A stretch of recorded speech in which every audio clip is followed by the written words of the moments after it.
जय गुरु जी, शुक्राना गुरु जी, अनंतम अनंतम शुक्राना। सारी संगत को जय गुरु जी। ओम नमः शिवाय, शिव जी सदा सहाय। ओम नमः शिवाय मेरे गुरु जी सदा सहाय। संगत जी, आज मैं आपको एक बहुत प्यारी कहानी सुनाऊंगी।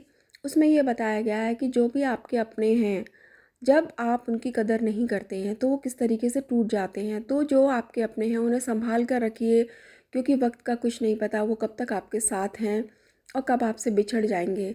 तो चलिए कहानी को सुनते हैं। एक बार एक गरीब औरत होती है, वो राजा के महल में काम करती है। उसका एक छोटा सा बेटा होता है। उस दिन वो अपने बेटे को भी काम पर लेके आई होती है। वो झाड़ू लगा रही होती है। उसका बेटा इधर खेल रहा होता है। उसको एक हीरा मिलता है। वो उस हीरे को लेकर अपनी माँ के पास आता है, कहता है देखो माँ, मुझे क्या मिला। उसकी माँ उसको देखती है और वो समझ जाती है कि ये वाकई में हीरा है, कोई पत्थर नहीं है। लेकिन उसका बेटा इधर उधर इस बात को ना फैला दे, इसलिए वो अपने बेटे से कहती है कि बेटा, ये हीरा नहीं है, ये एक सिंपल कांच का टुकड़ा है और कुछ नहीं है। और उसको उस बच्चे के सामने ही फेंक देती है, जिससे कि वो बच्चा उसे भूल जाए।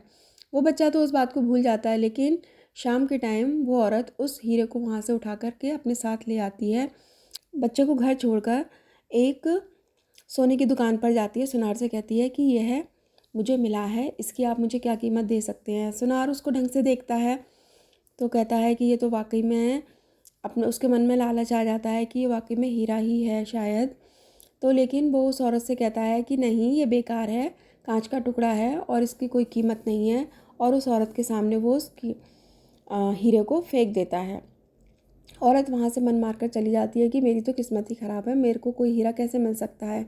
जब वो औरत वहाँ से चली जाती है, वो सुनार उसको उठा लेता है और अपने जौहरी दोस्त के पास लेकर जाता है, जो कि हीरे का व्यापारी था।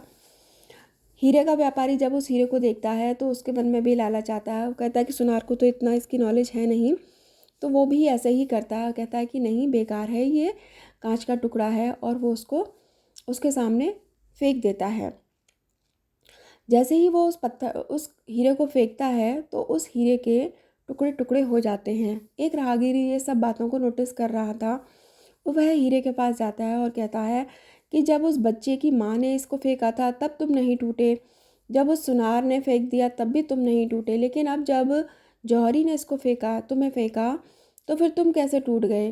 तो उस पर जो हीरे ने आंसर किया, उसको सुनकर संगत जी आपको ना बहुत ज़्यादा फीलिंग आएगी कि हीरा कहता है कि देखो, उस औरत को तो मेरी कीमत नहीं पता थी, तो उसने फेंक दिया, तो वहाँ पर मैं मजबूत था, क्योंकि मुझे उससे कोई फ़र्क नहीं पड़ा, क्योंकि वो बंदी जानती नहीं थी कि मेरी क्या कीमत है।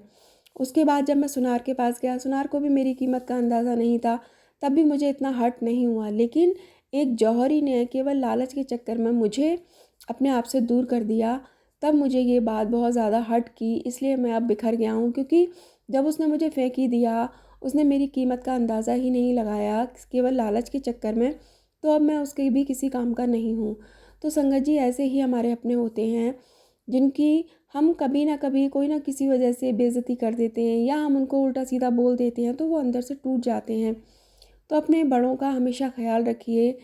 कभी भी किसी को भी कोई ऐसी बात मत बोलिए जिससे उसको हर्ट हो, क्योंकि वो इंसान जो अंदर से टूटता है ना संगत जी, वो बाहर दिखाई नहीं देता, वो दर्द आपको फेस पे नहीं दिखेगा। तो कोशिश करिए कभी भी किसी के लिए गलत मत बोलिए, चाहे वो आपके अपने हैं, चाहे वो कोई और है। क्योंकि किसी को गलत बोलने से जब आप किसी को हर्ट करते हैं तो आप कहीं ना कहीं पाप के भागीदार भी बनते हैं। तो इस छोटी सी कहानी में यही सीख दी गई थी। तो जय गुरु जी, शुक्राना गुरु जी, अनंतम अनंतम शुक्राना, अच्छी अच्छी बातें बताने के लिए।